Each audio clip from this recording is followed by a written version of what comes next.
And so there's a paradox here in being strong. When you hide everything, people assume that you need nothing.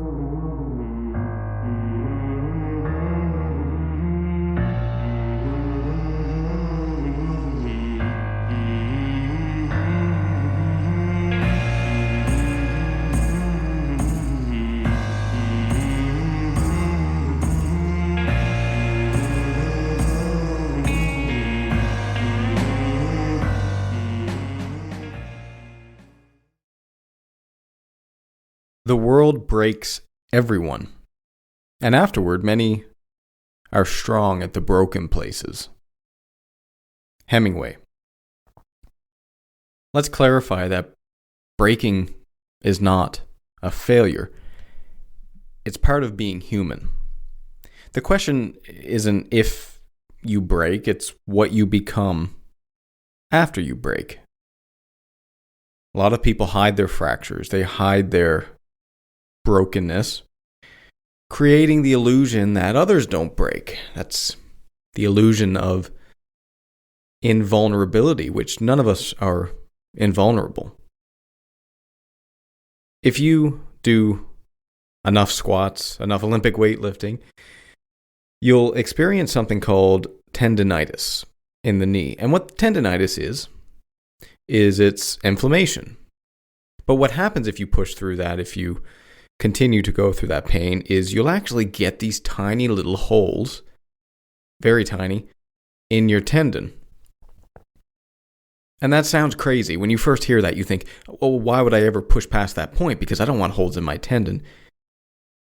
But the crazy thing is the body is incredibly resilient. And so what it can do is it can make the tendon around those tiny holes stronger. And by doing that, you essentially don't have any negative consequences of having these tiny little holes in your tendon. Now, of course, things can break. Your tendon can snap. But typically, your body will rebel against you before it lets you do that. Now, we are taught to fear breaking. We are taught to not push ourselves too far, to chill out a little bit.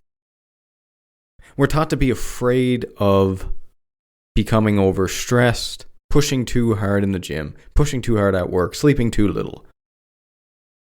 Now, Stoicism doesn't deny suffering. It doesn't say that physical suffering, physical pain, emotional pain, struggle. It doesn't say that, that's not going to happen. It's very clear in the fact that life is suffering. But what it does teach you to do, hopefully, is it teaches you how to deal with that suffering. It teaches you how to deal with those fractures, those breaks. Now, that pressure that many of us feel to be unbreakable, to appear unbreakable, to be invulnerable, that creates a very silent suffering in all of us. Meaning, we are afraid of failure. We are afraid of breaking. We are afraid of being pushed past our limits. And what a lot of us do is we go inward. We become silent and we suffer in silence. Strength, and I'll use that term loosely, it becomes kind of a mask instead of a virtue. We have strength as a virtue, which is being strong, being competent, being resilient. And then we have the illusion of that. We have the acting of that. We have these little periods, these little times where your vulnerability, your humanity even, slips out. Now, how does that kind of manifest itself in real life, this breaking?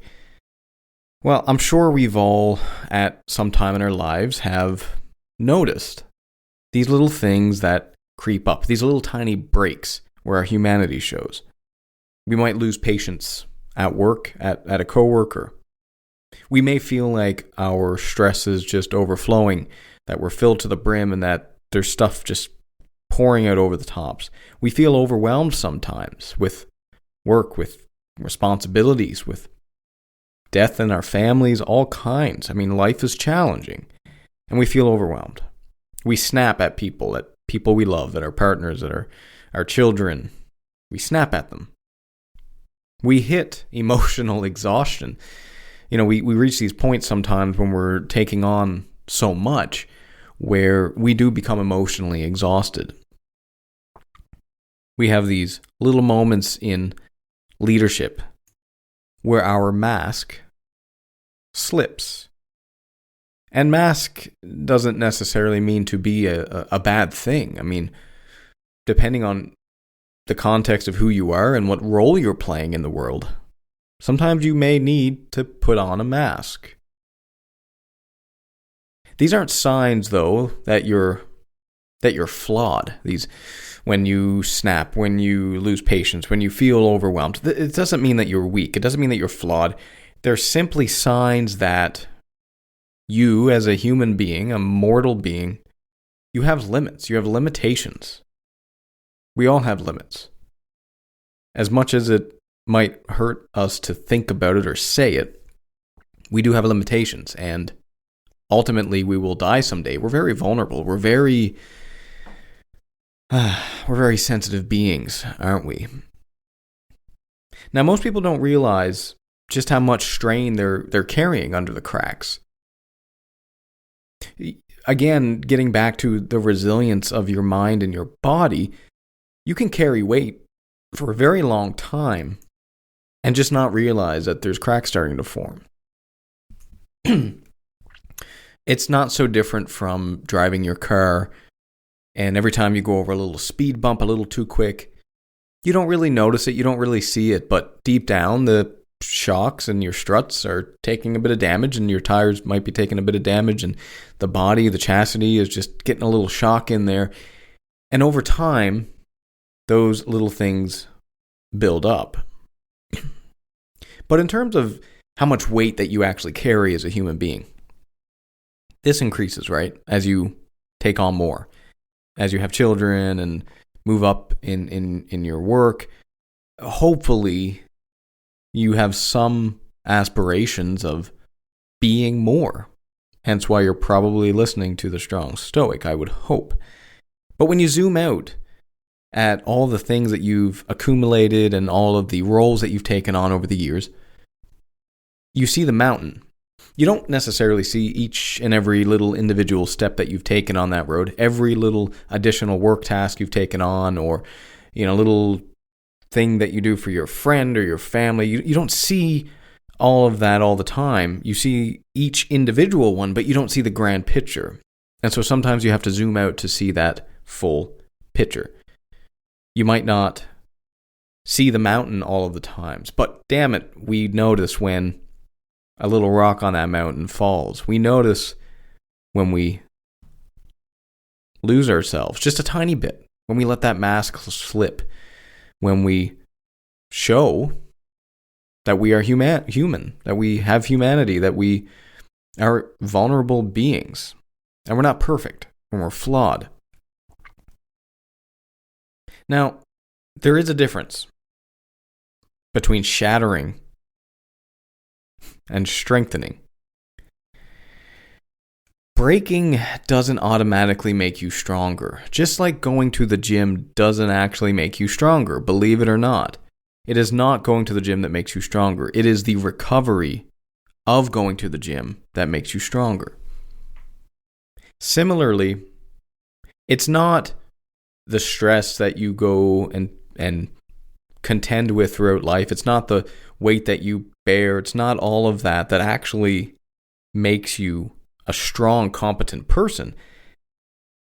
It's your response to that. It's how you deal with that with good character. That's what makes you a good person. That's the difference between strength and shattering. Because you can, and the temptation is real, carry a load and then slowly, secretively, slyly dump it off on other people. You can drop the load and leave it for someone else to pick up. And people do that. Hey there. let me thank you for being a listener to this ad-free podcast. If you enjoy the podcast, there are a few things you can do to help me out. A 5-star review on Spotify or wherever you're listening to this really does help, and it's free. You can also sign up for my Substack newsletter or Patreon. Substack free gets each episode emailed to you along with the transcripts in the form of an article. You'll also get access to my live talks, followed by a Q&A afterward. Substack Premium supporters and my patrons on Patreon get access to the recordings and a brief article of those Q&A sessions, access to full episodes of the Paradoxically Speaking podcast, my Steps to Success interview series, Stoic meditations, and much more. Links to Substack and Patreon can be found in the show notes.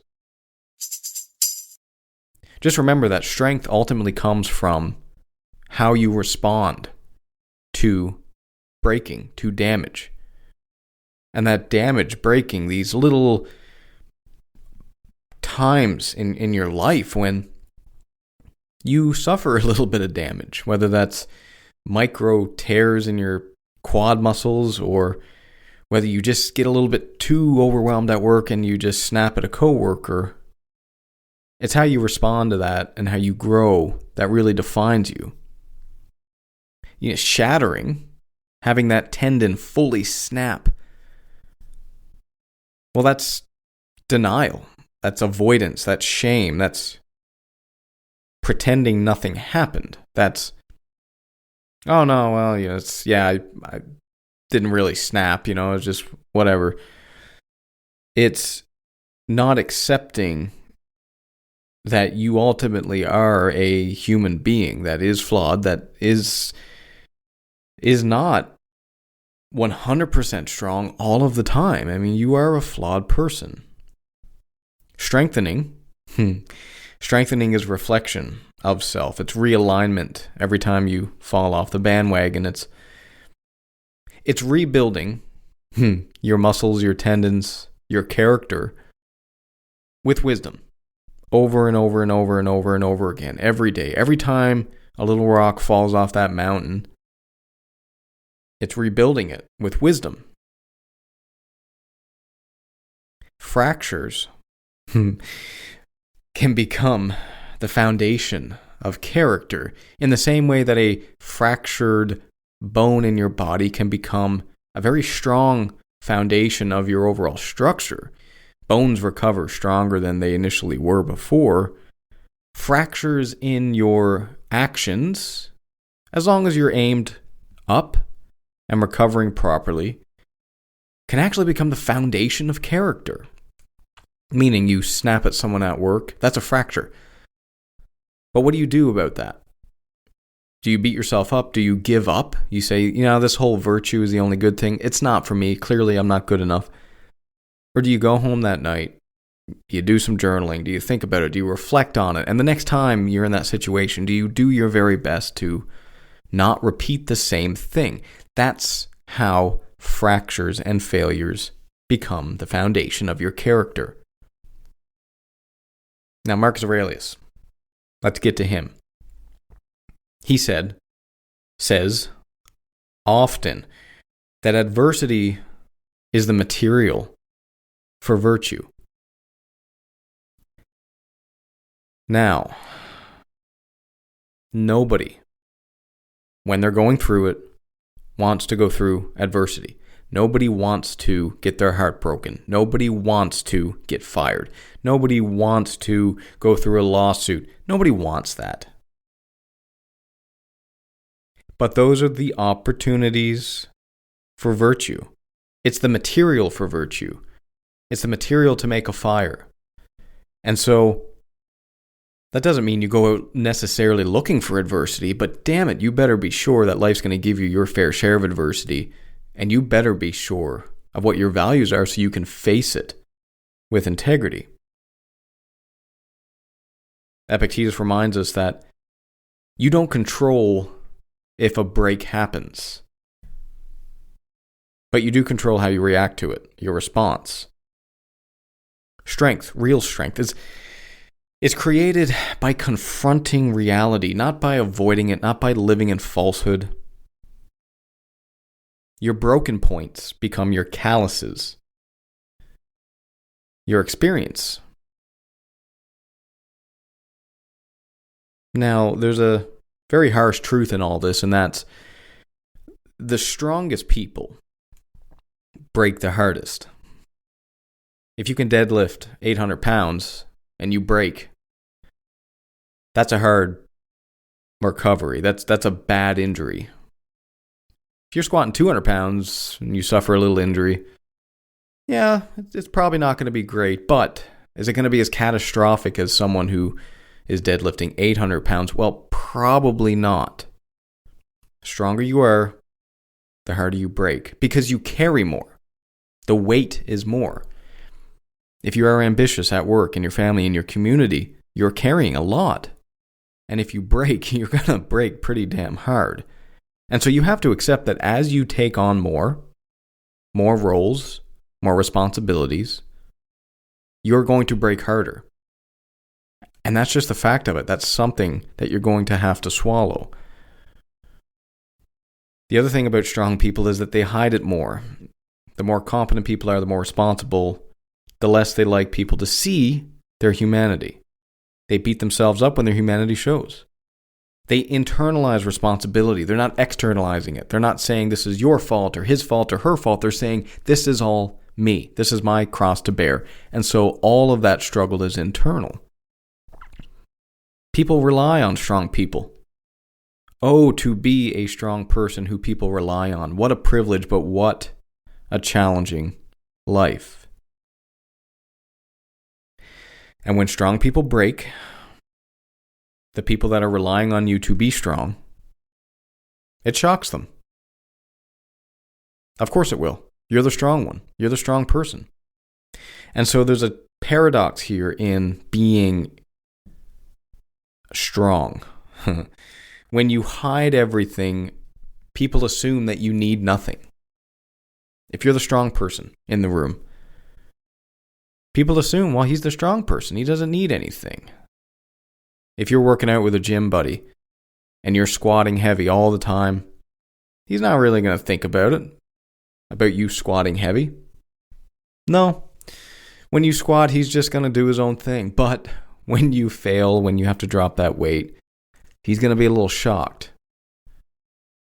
In other words, when you finally find the weight that's too heavy for you and you can't hide it, people tend to have strong reactions, and that's normal. If you're going to set a high standard for yourself, you have to accept that when you fall short of that publicly, people are going to be shocked, and you might feel punished for being human. And this might create guilt, which creates another fracture which you are able to grow from. It's a very strange paradox that the strongest, well, when you hide everything, people assume you need nothing. So become strong at those broken points. Acknowledge the break honestly without shame. I failed. I missed the mark. Identify what part of you that you cracked. Did you lose patience? Did you lose capacity? Did you fail to set boundaries? Rebuild, but rebuild intentionally, because you can break a bone and rebuild it in a very bad way. Or you can break a bone, get a cast on it, set it straight, and rebuild it strong. Turn every break, every failure into a lesson, a signal, a structural reinforcement. Imagine if every time you failed, you didn't become weaker, but actually stronger because of it. Every break can improve your integrity. Everyone. Every failure. Every time you fall down. It can improve your resilience and ultimately your clarity, which is wisdom. So, some closing remarks here. Breaking isn't the end. It's rather the beginning of becoming strong. You don't have to fear breaking. The cracks are where wisdom enters. Whenever you have a micro tear, wisdom is able to seep into those things. And then ultimately, if you repair it, the wisdom stays within you. Breaks are where strength is rebuilt, and your future self is formed in the exact place your past self couldn't handle. Think about where you were 2 years ago versus 10 years ago versus now. I'm sure 10 years ago you would be shocked at what you're handling right now. If you're breaking, it means you're becoming, not failing, becoming.